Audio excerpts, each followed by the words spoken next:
سلام گلابا، حالتون چطوره؟ فری هستم و خوش اومدید به کانال من. امروز اومدم باهاتون راجع به یه مسئله صحبت کنم که خودم تقریبا هر کاری که میخوام انجام بدم بهش خیلی دوچارم و خیلی درگیرش میشم و خب خیلی حس بد و اذیت کننده ایه و اون احساس بی‌انگیزگی به خاطر ترسه. البته که دلایل زیادی واسه بی‌انگیزگی هست، اما ترس یکی از دلایلیه که بی‌انگیزگی سراغ یکی مثل من میاد. انگیزه آدم توی خلاقیت، توی خوشحال بودن، توی انجام دادن و عمل یک کاری خیلی تاثیر میذاره. ما آدما با انگیزه است که میتونیم یک کاری رو انجام بدیم و از نتیجهش خوشحال و راضی بشیم. به نظر من بی‌انگیزگی تعهد نداشتن به عمله و خب دلایل زیادی هم واسه بی‌انگیزگی هست که یکیشون ترسه. حتی اگه شما واسه انجام کاری خودتون تصمیم گرفتید و با رضایت خودتون بوده، اگه بترسید ترس شما باعث میشه که جلوی حرکت شما رو بگیره و ترس کلا کارش کند کردن آدمه و باعث میشه که احساس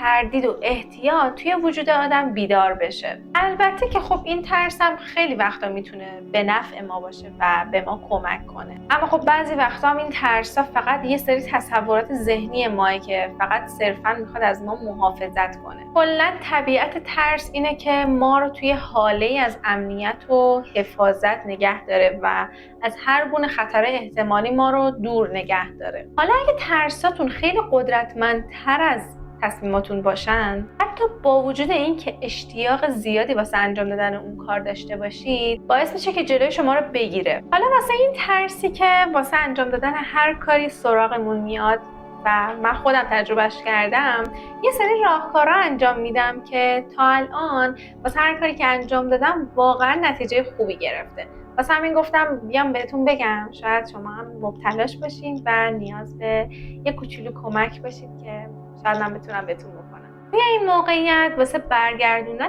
انگیزمون باید با ترسامون کنار بیایم. مثلا ترس خودتون رو نام ببرید، بگید من از این و این موضوع میترسم تا دقیقا متوجه بشید که از چی میترسید و نمیتونید واسه اون کار حرکتی کنید. و بعد از اینکه ترساتون رو نام بردید، یه کار خیلی عجیب باید انجام بدید. اینکه از ترساتون تشکر کنید، خیلی مهربونانه ازشون تشکر کنید. ممنونم. چون هر چی باشه این ترسا واسه حفاظت از ما ساخته شدن. مثل پدر و مادری میمونه که مدام به بچه‌شون گیر میدن که اینجا نرو، این کار نکن، فلان نکن، بیسار نکن، فقط واسه این که میخوان از بچه‌شون حفاظت کنن. دقیقاً ترسم توی بدن ما آدما همین کارو انجام میده. بعد از اینکه از ترساتون تشکر کردید، باید چند تا سوال از خودتون بپرسید. اینکه من چرا از این اتفاق میترسم؟ چقدر من احتمال میدم که این اتفاق واسه من توی مسیر کارم بیفته؟ با این کار وقتی شما خودتون با واقعیت‌ها روبرو میشید، خود به خود این ترس‌ها از بین میرن و سریعا جاشون رو با انگیزه عوض میکنن. اما اگه این کار رو هم انجام دادید و جوابی نگرفتید، باید واسه ترساتون برنامه‌ریزی کنید و همچنین همونطور که گفتم برای ترساتون احترام قائل باشید. یعنی اینکه تغییراتی که قراره واسه زندگیتون ایجاد کنید با قدم‌های کوچیک شروع کنید و فقط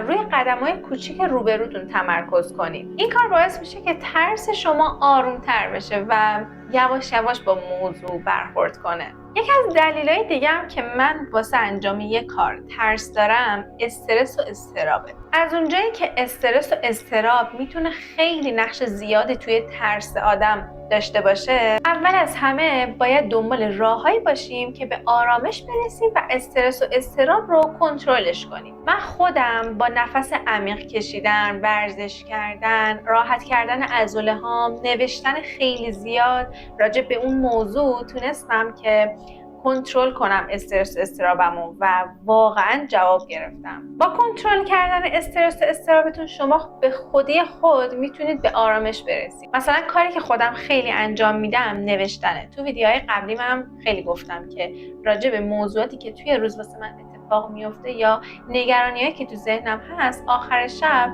همشون رو مینویسم که آخر شب با یه ذهنی خیلی آروم بخوابم. اینجوری باعث میشه که شما استرس و اضطرابتون رو روی برگه کاغذ بریزید و آروم بشید. اون موقع که دارید یکی یکی تمام ترساتون یا مشکلاتتون رو مینویسید، ذهن شما متوجه میشه که این ترسا و مشکلاتی که خودتون توی ذهنتون ساختید خیلی کوچیک‌تر از اون چیزیه که فکر میکردید. به خاطر همین نوشتن رو به شدت بهتون پیشنهاد میکنم. در آخر میتونم بگم که بی‌انگیزگی به معنی واقعی میتونه واسه آینده و اهداف آدم مضر باشه و باعث میشه که اعتماد به نفس آدم پایین بیاد. خیلی خوشحال شدم که تا آخر ویدیو با من همراه بودی. امیدوارم که تونسته باشم حتی شده یک کوچولو بهت کمک کرده باشم. لایک این ویدیو یادت نره و سابسکرایب چنلم هم یادت نره. هر نظری هم که راجع به کانالم، من و این ویدیو داری حتما تو کامنت واسم بنویس. خیلی دوستت دارم. بوس رو قلبت. تا ویدیو بعدی. فعلا بابا.